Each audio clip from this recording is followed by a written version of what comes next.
para 20, só por exemplo, cada fazenda tem que fazer essa conta melhor, né?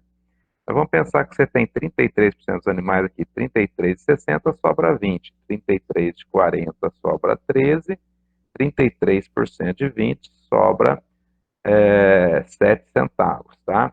Ao que você soma esses valores, está sobrando, em média, para você, por litro de leite produzido na sua fazenda, 40 centavos, tá? Só um número para pensar. Aí vamos pensar que você erra um pouquinho na reprodução, só um pouquinho, né? Em vez de ter 33% das vacas aqui, atrasa para inseminar suas vacas por algum fator, ou tem a piora na reprodução, e tem 25% das vacas aqui, 25% das vacas aqui, é lógico, você tem 50% das vacas aqui. Então, no primeiro cenário, por exemplo, você tem um DEL de 150 a 200 dias. Nesse segundo cenário, você tem um DEL acima de 200 dias do rebanho. Então, o que isso acontece? 25% de 60 é 15 centavos. 25% de 40 é 10 e 50% de 20 centavos também é 10. Então sobra 35. Então, na realidade, o que nós estamos tentando mostrar? Se você tem uma boa reprodução, um DEL menor do rebanho, sobra mais por litro de leite produzido. Então, só para você ter uma ideia, 40 dividido por 35, que são 5 centavos de diferença, representa 15% de diferença no lucro dentro do seu sistema. Então, na verdade, reprodução tem que ser conversada dessa forma, porque você só vai ver o efeito positivo ou negativo de um bom trabalho de eficiência produtiva no ano subsequente, você não vê no curto prazo, né?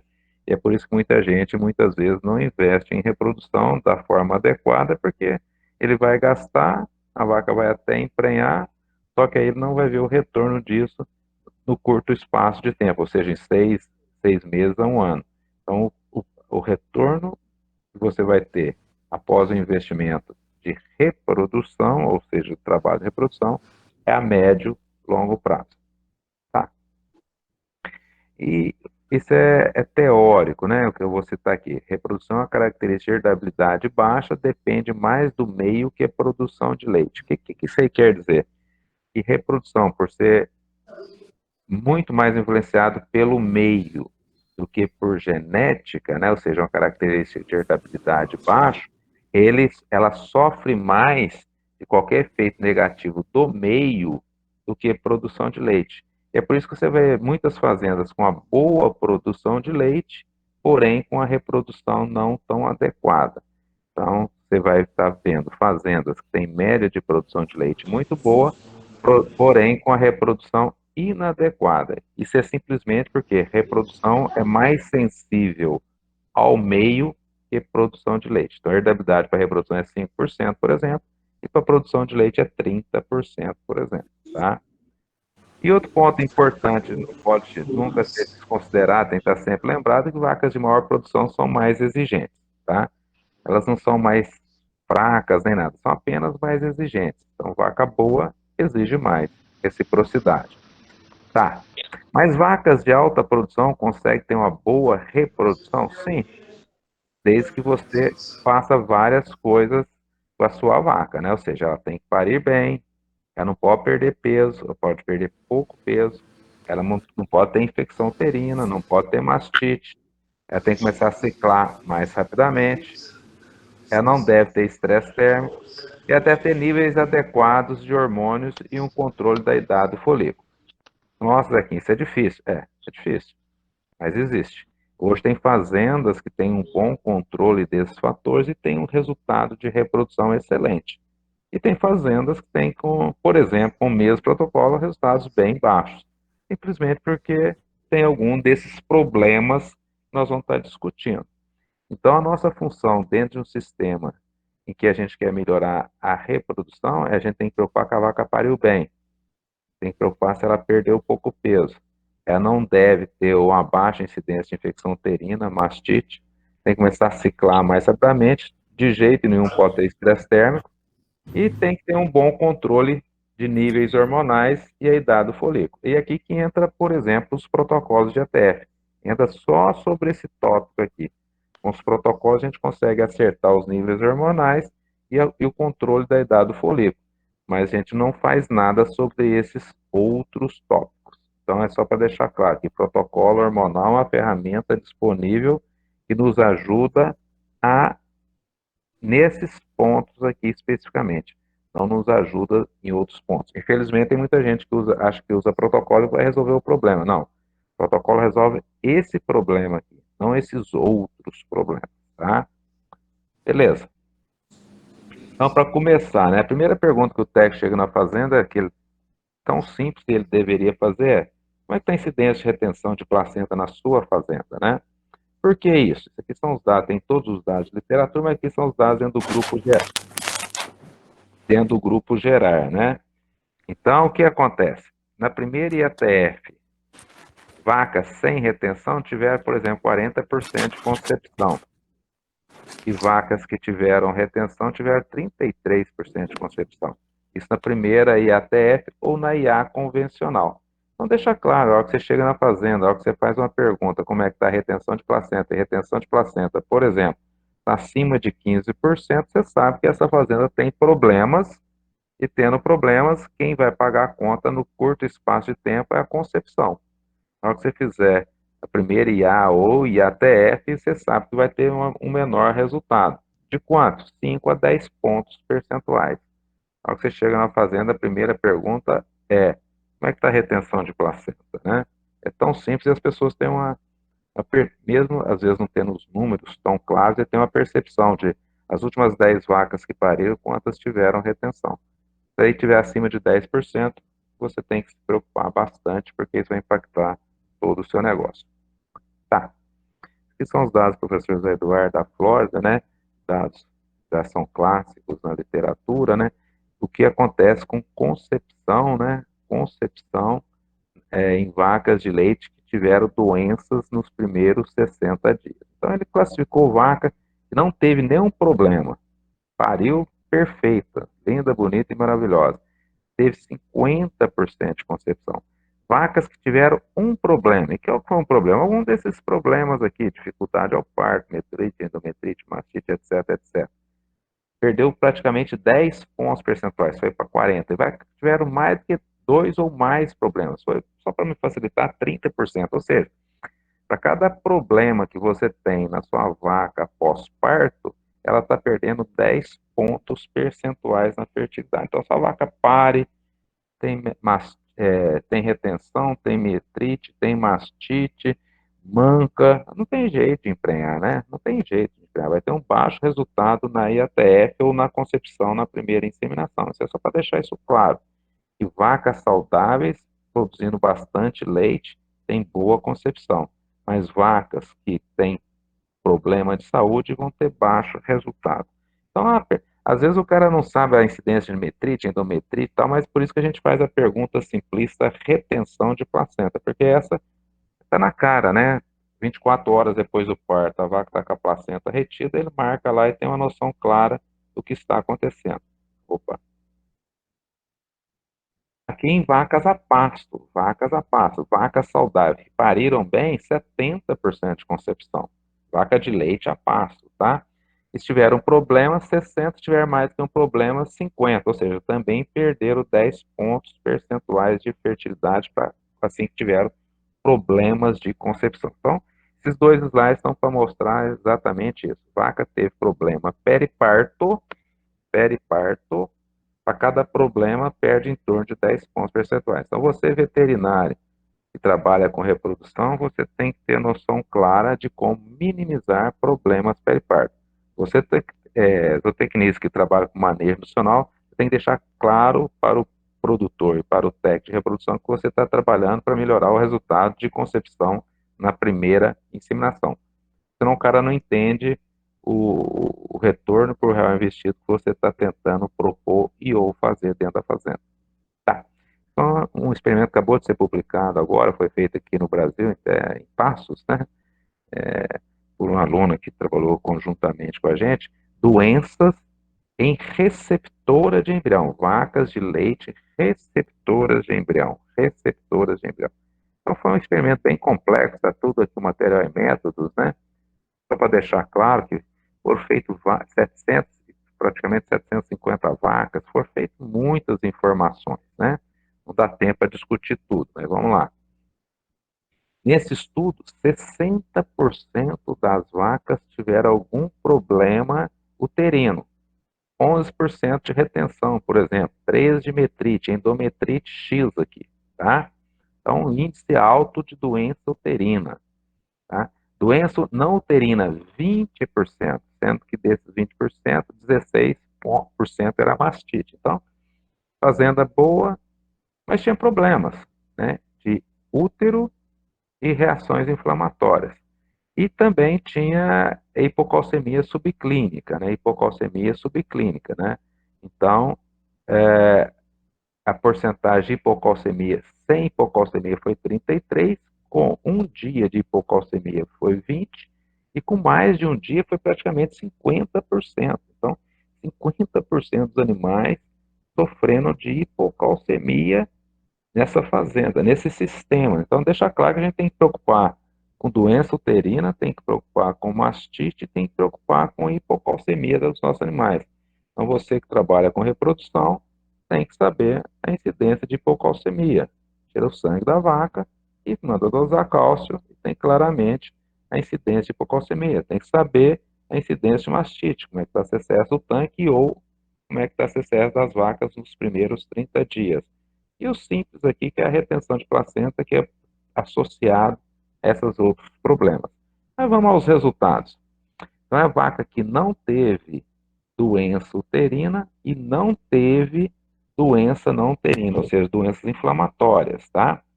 Essas vacas tiveram 55% de prenhez receptoras, vacas de leite receptoras de embrião. 55% de concepção, tá? Agora, se elas tiveram algum tipo de problema, sim para uterina ou sim para não uterina, já caiu para 40%. Então, você está perdendo 15 a 25 pontos percentuais de fertilidade porque suas vacas tiveram algum problema. Então, moral da história, você que trabalha com reprodução tem que ter noção clara da importância de nutrição dentro do seu trabalho, porque manejo de doença inflamatória e doença uterina e não uterina, ou seja, inflamatória, estão associados a manejo nutricional e conforto dos seus animais. Tá, aqui é só para, opa, aqui é só para deixar claro, né, as vacas que tiveram doença inflamatória, basicamente mastite nos primeiros 30 dias, sim, sim, produzir 300 quilos de leite a menos. E aqui está a curva de lactação desses animais, né? Então, vacas que tiveram doença não uterina e doença uterina, elas tiveram menor produção de leite. Então, que não tiveram doença e que tiveram doença uterina. Então, deixa claro que doenças periparto são importantes para a produção e para a reprodução. Então, você que trabalha com reprodução, que é o nosso foco aqui, vai ter que preocupar com essas doenças assim, inflamatórias e ou, né, doenças uterinas aí que acometem as nossas vacas. Ok. E aí ficou uma discussão, poxa, mas as vacas estão tendo muito problema uterino porque o período voluntário de espera era pequeno, né? Liberava a vaca com 30 dias nessa fazenda. Então, na verdade, fazia o exame com 30 dias, e com 30 dias foi um dos fatores por que teve maior incidência de doença uterina, né? Aí a pergunta foi, será que se a gente atrasar, aumentar o período voluntário de espera, será que diminui doença inflamatória? Provavelmente sim. Então vamos ver o que acontece na curva de lactação. Aparentemente semelhante. Então, aparentemente, se você olhar por aqui, né, se você olhar por aqui, a curva de lactação é semelhante se você emprenhar a vaca entre 30 e 40 dias ou depois, né? Mas o que interessa é que vacas que emprenharam mais cedo, mais rapidamente, tiveram maior produção por dia de intervalo entre partos. Ou seja, toda vez que você atrasa para liberar a vaca, as suas vacas produzem menos leite que quando você libera a vaca mais rapidamente. Então, o que acontece? Toda vez que tem problema periparto, se você atrasa as vacas para liberar, para resolver o problema periparto, na verdade você está diminuindo a produção de leite por dia de intervalo entre partos e, consequentemente, essa vaca potencialmente vai engordar mais. No ano que vem, você vai ter novamente mais problemas periparto. Então, é um ciclo vicioso que você coloca dentro desse sistema. Então, atraso na reprodução por qualquer fator leva a um ciclo vicioso negativo para a eficiência reprodutiva dos seus animais ao longo do tempo. Então, é importante para você, o primeiro passo, assim que você chega na fazenda, conversar claramente com o nutricionista e com o sistema de produção e lá no pré-parto ver como estão os animais. Tá. Aqui são os dados do geral, igual eu mostrei aqueles lá de retenção, aqui são os dados de CCS no primeiro mês pós-parto. Então, CCS no primeiro mês pós-parto. Então, vacas com menos de 200, 200 a 400 ou acima de 400. Você percebe aqui claramente, vamos só na IATF para nos facilitar. Vacas com CCS baixo no primeiro mês teve concepção de 44% na IATF contra vacas que tiveram de 200 a 400. Então, perdeu 14% de fertilidade devido ao CCS alto. Então, você, depois que for lá no pré-parto, né, você tem que ir lá no tanque e ter noção clara do resultado de CCS do tanque. Se CCS está alto no tanque, CCS está alto no tanque, né? Então, na verdade, é uma preocupação que você tem que ter com a fazenda, porque isso pode estar impactando negativamente na fertilidade. Tá, esse aqui é o trabalho igual o João citou, né? Fez estágio lá com o Lucas, esse é o trabalho de mestrado aqui do Lucas, né? Em que ele deixou claro, né, que também receptoras de embrião, receptoras de embrião. Então, no dia 31, vacas que têm CCS mais alto tiveram menor fertilidade, 10 pontos percentuais de menor fertilidade. Então, deixa muito claro que a saúde da glândula mamária interfere na manutenção da gestação. Esse foi o ponto desse trabalho do Lucas aqui no caso. E que, independente da bactéria isolada dentro da glândula mamária, você está perdendo em torno de 10 pontos percentuais. Então, é só para deixar claro que saúde da glândula mamária impacta no seu negócio. Deixando claro que saúde da vaca impacta no seu negócio. Então, saúde da vaca, hipocalcemia, saúde da vaca, infecção uterina, saúde da vaca, glândula mamária impactando diretamente na eficiência reprodutiva do seu rebanho. Tá? Você só fez esse aqui foi um slide que o Lucas fez, ou seja, esses três que cresceram, independente da bactéria que cresceu, 33% de concepção contra 44%, 10 pontos percentuais a menos de fertilidade quando teve qualquer tipo de isolamento dentro da glândula mamária dos animais. Isso aqui é dados de literatura em mastite, né? Perda de gestação, né? Então, se está aqui para a direita, né? Então, é só para deixar bem claro que vacas que tiveram mastite clínica ou subclínica tiveram 1,8 vezes, ou seja, 80% a mais de chance de perder gestação. Então, muitas vezes você vai na fazenda, está tendo perda de gestação e não se sabe o que é, só que às vezes o CCS do tanque está acima de 500, então fica ali querendo discutir outros pontos, mas às vezes o problema está na sua frente, que é CCS alta no tanque. Aqui é feito mês da inseminação, é feito de estação do ano. Independente se é girolanda ou holandesa, também dados dentro do grupo gerar, né? Ou seja, holandesa, fertilidade ao longo do tempo menor que a girolanda, nesses dados do grupo gerar, mas, porém, também a girolanda é sensível a efeito de estresse térmico, ou seja, na época mais quente cai a fertilidade, na época mais fresca melhora a fertilidade, como holandês. É só para deixar claro que, independente da raça holandesa ou girolanda, temos que nos preocupar com o conforto térmico dos nossos animais. Tá? Esse dado de literatura, no experimento nosso de mais de 15 anos, né, deixando claro que quando a temperatura retal da vaca passa de 39 graus, cai a fertilidade, tanto na IA quanto na TEA. Então, o ponto de corte da temperatura da vaca seria 39 graus. Passou de 39,1 graus, na verdade, tem queda acentuada na fertilidade. Então, nossas vacas não podem ter estresse térmico. Se tiver estresse térmico, tem menor fertilidade. Todo mundo sabe disso aí. Só que a gente precisa colocar isso em prática e tentar minimizar esse estresse térmico. Aqui é apenas dados de um experimento que nós fizemos, né? Então, fizemos um experimento, né? Mas todos os nossos experimentos a gente vê, faz efeito de temperatura. Então, esse protocolo, que por acaso ele é melhor, mas ele é melhor só na época fresca. Desculpa, só quando as vacas têm menos de 39,1 graus.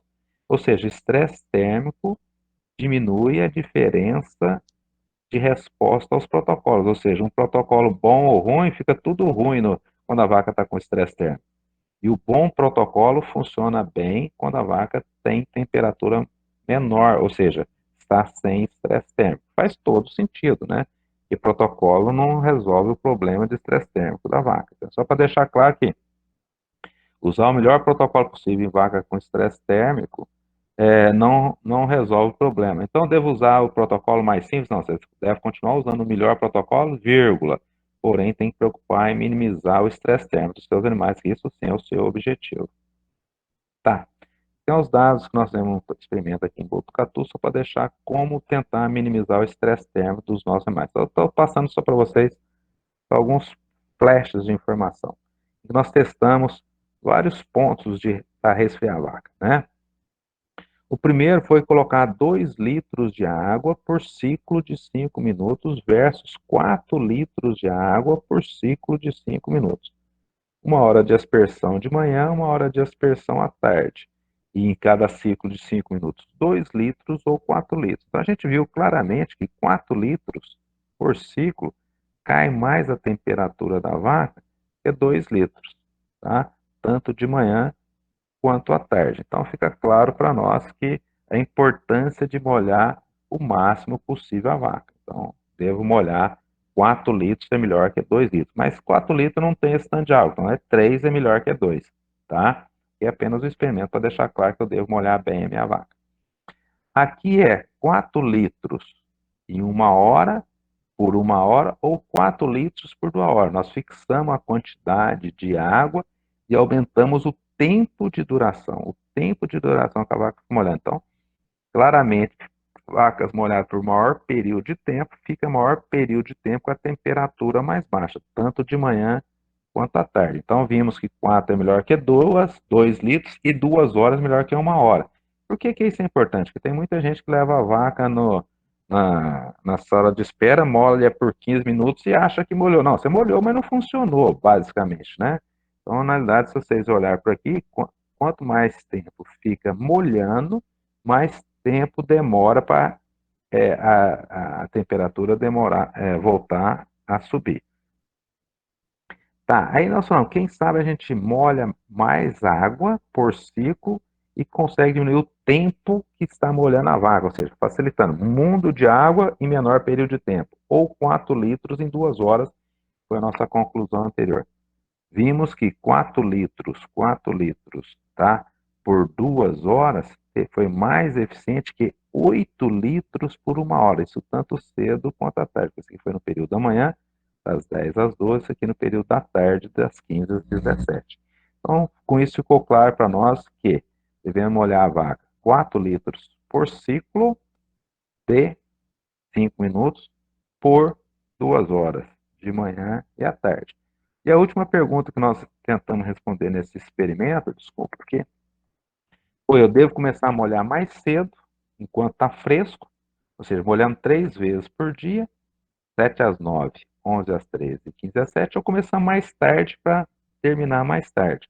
Então, se vocês olharem aqui, quando começa mais cedo, a vaca fica maior período do tempo fresca, né, do que quando começa mais tarde, porque aqui você não deixou a vaca esquentar. Então, manejo muito simples, você está gastando a mesma coisa, exatamente a mesma coisa, mas só que aqui nesse tratamento 1, que teve maior período de tempo, e que as vacas tiveram temperatura mais baixa, simplesmente porque começou mais cedo. Então, muitas vezes nas fazendas, eles esperam a vaca esquentar para começar a esfriar.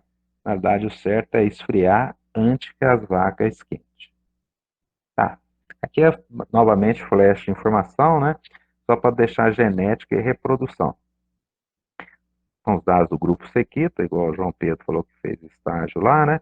Então deixa claro, eles fazem genotipagem de todos os animais, o Thiago Zella, que é veterinário e trabalha na fazenda, fez essa análise dos dados, né? Em que vacas com DPR positivo, tá? tem menor período de serviço, menor período de serviço, menor período de serviço que vacas com DPR negativo. Então, fica claro para nós, na hora que você estiver comprando sêmen, você quer comprar sêmen com DPR positivo, porque DPR positivo vai estar interferindo diretamente na capacidade da vaca ficar gestante, ou seja, vacas com DPR mais positivo ficam gestantes mais rapidamente, mais facilmente que vacas com DPR negativo. Então, hoje, praticamente, na hora de comprar sêmen, não faz sentido nenhum comprar sêmen de touro que não seja DPR positivo. E aqui é apenas para deixar claro que existe efeito de genética de alguma forma na reprodução. Isso aqui são os dados do Marcos Pereira, trabalha em pasto, bastante com embrião, diferentes touros, mas com bastante vacas por cada touro, que são receptores, deixando claro, tem touro que perde 12% entre 30 e 60 dias, e tem touro que perde 20% entre 30 e 60 dias, ou seja, que foram embriões, estava fertilizado, foi implantado, estava prenhe aos 30 dias, e teve o efeito de touro na manutenção da gestação entre 30 e 60 dias. Então, isso fica claro para nós que existe efeito positivo ou negativo de genética na reprodução e ou concepção e manutenção da gestação. Então, cada vez mais isso é estudado. Tá. E agora nós vamos ao protocolo, né? Basicamente, o que a gente quer o protocolo? Que a vaca, que o folículo que vai ovular, cresça em alta progesterona. Alta progesterona. E no momento da inseminação tem um aumento de estradiol e a progesterona seja bem baixa. E depois da inseminação, tem um aumento bem rápido da concentração de progesterona, aumento bem rápido da concentração de progesterona pós-inseminação. Tá. Então aqui é só para deixar claro, por uma pergunta muito simples, né? Vocês acham que a TF emprenha mais ou menos que IA convencional, né? Então, se a gente fizer um bom protocolo, que folículo esse em alta progesterona, tem a baixa progesterona no momento da IA, tem a alta estradiol no momento da IA, tem alta progesterona pós IA, eu acredito que isso aí possa ter maior fertilidade que vaca na IA convencional. Isso aqui são os dados do Grupo Gerar 2019-2020, deixando claro que em primíparas, tá?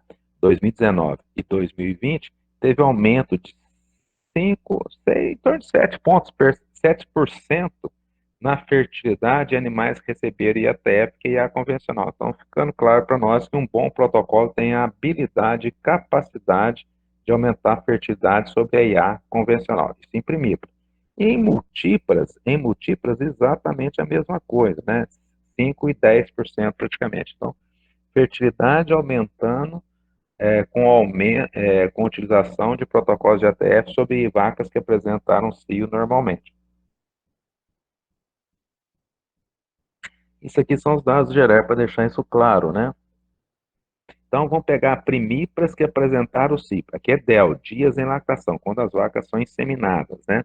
Então, vacas que são primíparas inseminadas em si, essa é a curva de como elas emprenham. E primíparas em IATF, essa curva como elas emprenham. Ou seja, a primeira inseminação, a primeira, a segunda inseminação, ou até 100 dias, vacas que recebem IATF, no caso primíparas, têm maior fertilidade que a vaca que recebe pós-IA, dentro do girolando.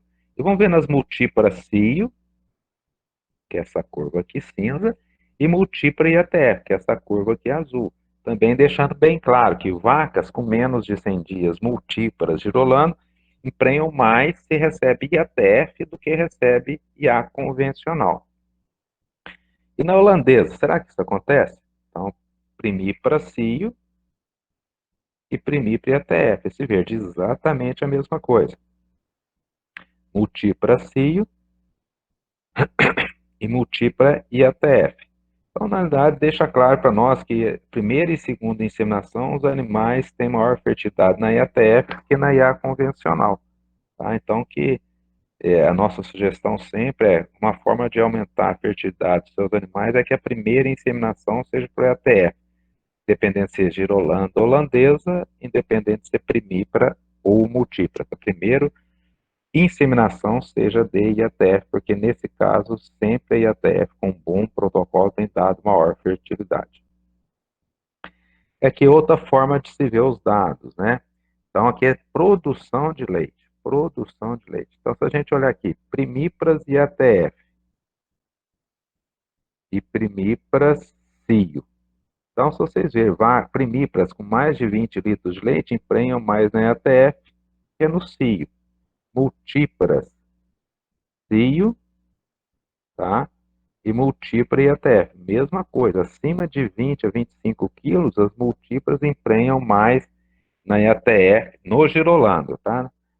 E na girolando aqui, mais na IATF que no cio. Então, isso deixa claro para nós que nas primeiras inseminações, quando as vacas estão tendo maior produção de leite, é muito mais vantajoso inseminar pós-IATF, pós-protocolo, do que pós-cio convencional. E com esses dados que vem a nossa recomendação que a primeira inseminação sempre deve ser, desculpa, sempre deve ser D e ATF. E agora na holandesa, né? Primipra cio, né? Primipra cio e primipra e ATF. Novamente, em torno de 25 quilos de leite ponto de corte, em que, quando os animais são acima de primíparas holandesas com mais de 25 quilos de leite, tem maior prenhez na IATF que na IA convencional. O mesmo acontece na multípara, na IATF versus múltipla cis, exatamente, em torno de 25 quilos. Então, concluindo, animais com mais de 25 quilos provavelmente têm maior fertilidade, na maior parte das vezes. A IATF é um bom protocolo de ATF, independente de ser primípara ou multípara, do que a cio natural.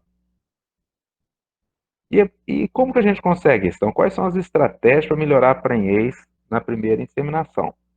Então, aquilo que eu já citei, né? Nós temos que ter um protocolo que aumente progesterona, que tem um bom controle da idade do folículo, tem baixa concentração de progesterona em ATF, tem uma boa duração do proesto, ou seja, maior expressão de éster e que aumenta a progesterona após a inseminação.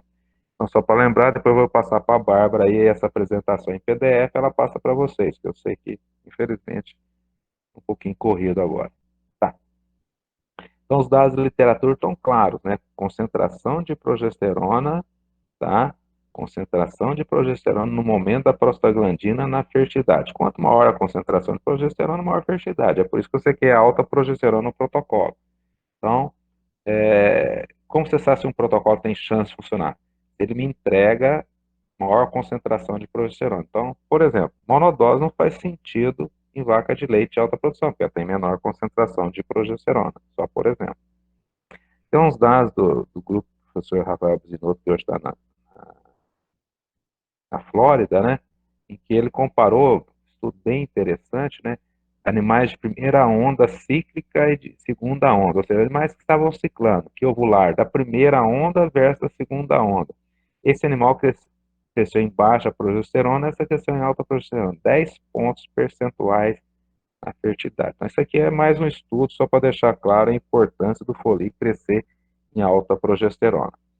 Então, esses dados do professor Serri, também hoje ele está no Canadá, em que ele deixou claro que o período de dominância, né, se o folículo ficar velho, ele cai a fertilidade, ou seja, folículos com 5 a 6 dias de dominância têm maior fertilidade que de 6 a 8, né? Então, isso é só para deixar claro que o folículo não pode ficar velho, que precisa ter um bom controle da idade do folículo, tá?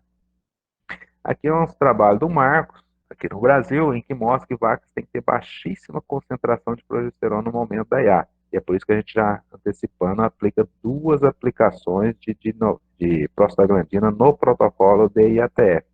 Já que vacas têm bem baixa concentração de progesterona tiveram maior fertilidade, 34, e que em vacas que tiveram um pouquinho de progesterona na circulação. Mas deixa claro para nós foi o estudo que comprovou que duas aplicações de prostaglandina durante o protocolo ajuda na fertilidade. E aqui outro estudo, que é a análise que o Marcos fez de vários experimentos, né? Que vaca que apresenta cio ao protocolo, apresenta cio ao final do protocolo, tem maior fertilidade. Aqui, 40% praticamente de fertilidade nas que deram cio, contra 25% nas que não deram cio. Então, a vaca tem que usar um protocolo que aumente a progesterona durante o desenvolvimento do folículo, né? Já foi falado, tá? que aumente a concentração de progesterona durante o folículo, que tem baixa concentração de progesterona no momento da IA, alta concentração de estradiol. Eu pulei aqui que tem alta concentração de progesterona pós-inseminação. Então, são os pontos que, se a gente conseguir tudo isso aqui através de um protocolo, a gente corre o risco de ter maior fertilidade na IATF do que na IA convencional. Tá? Então, depois de vários anos de pesquisa, né, muitos trabalhos, esse aqui é apenas um deles publicado, onde que a gente fez 2 aplicações de prostaglandina e colocou GNRH para que ovulasse e, consequentemente, tivesse um corpo luto, e tendo o corpo luto tinha maior concentração de progesterona. Tá? Então, usamos 2 aplicações de prostaglandina, porque vaca tem que ter baixíssima concentração de progesterona, porque tendo baixa concentração de progesterona tem maior fertilidade. Já está claro, né? Vaca que vários experimentos no mundo, né? Vários experimentos, aplicou 2 aplicações de prostaglandina no protocolo, maior regressão do corpo luto que quando uma, maior fertilidade do que quando apenas uma aplicação de prostaglandina. Então, o protocolo hoje, de todos os pesquisadores, todas as empresas, normalmente indicam 2 aplicações de prostaglandina durante o protocolo. Então, nesse nosso estudo, que nós começamos com o GNRH e fizemos 2 aplicações de prostaglandina, a fertilidade foi 37. Quando nós fizemos o protocolo base, foi 30. Então, 7 pontos percentuais de aumento na fertilidade. Então, esse é o nosso protocolo que a gente indica hoje, GNRH, mais um protocolo base. Vou voltar aqui o slide, né? É um protocolo com GNRH, mais benzoato, CIDR por 9 dias, um dinopróstano D7, dinopróstano D9, mais ECP. Esse é o protocolo base, voltando aqui, que a gente indica.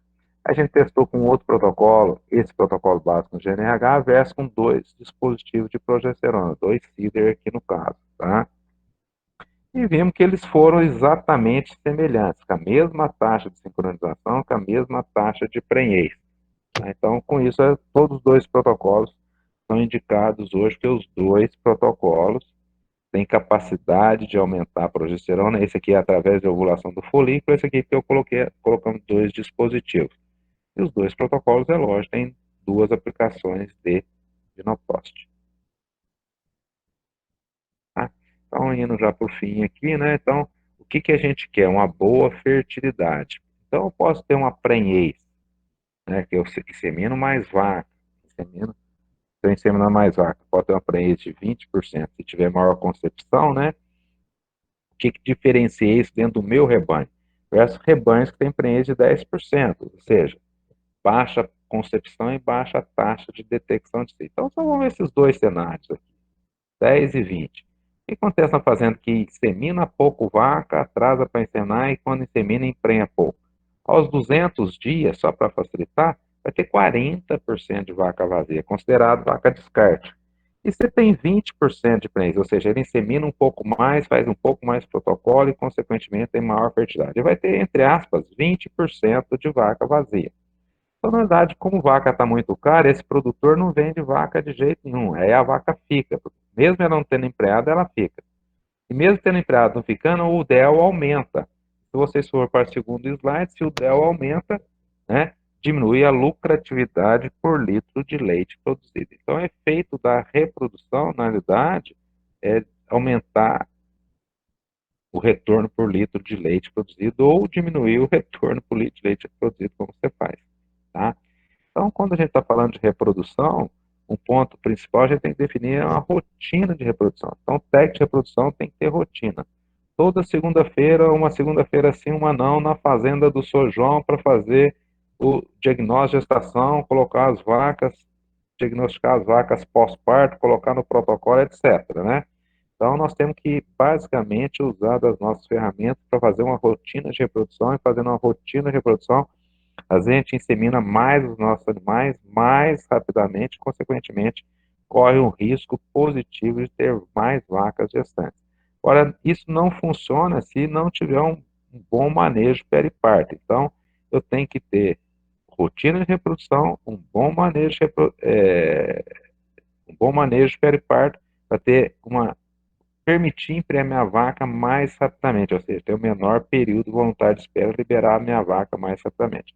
E o fruto de todo esse trabalho é uma boa reprodução, que basicamente é o menor custo por quilo de leite produzido. Então, esse é o objetivo principal nosso final dentro do sistema. Então, eu tentei passar para vocês de forma bem rápida aí, flash de informação para falar que o resultado do diagnóstico de gestação a um protocolo é fruto de toda uma sequência de eventos, desde a saúde, do estresse térmico, da genética, né, da qualidade do sêmen, do inseminador e também do protocolo. Com isso eu finalizo, fica aberto aí para a gente trocar algumas informações, perguntas, se vocês tiverem. Obrigado.